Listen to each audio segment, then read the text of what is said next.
په جیل کې سبا کوي وای عارف خاورو تلاړو انیب جانه ته خبر یې عارف خاورو تلاړو انیب جانه ته خبر یې قربان په زولنو کې بن جانانه ته خبر یې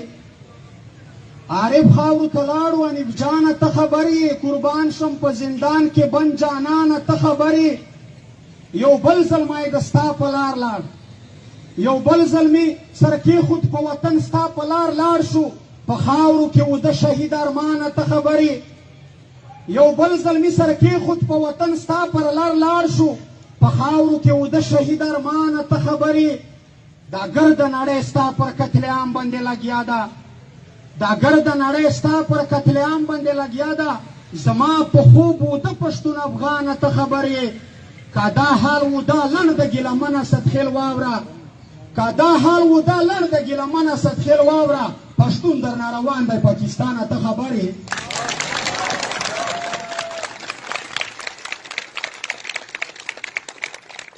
ګیلر غلي ټول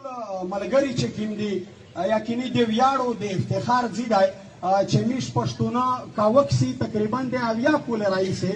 چې د ملک په دغه خوره باندې په دغه دنیا شه د ملک غلای دی میش پښتانه شاورې نه دولیدلې خو په داسې مرګینا په داسې بدرنګ مرګینا د میش د خورې د علاقې مشرون لوړل چې کومینه او پر چلے دل خو په دې باندې پوس خات لیکلای و صرف چې د دغ سړی جنوزا د دغ ټیم پیره ما چګاوي کا د دغ واخ پیره دغ سړی جنوزا چا چګا کړه او داسې انجام ویل کا د دغ سړی چې دی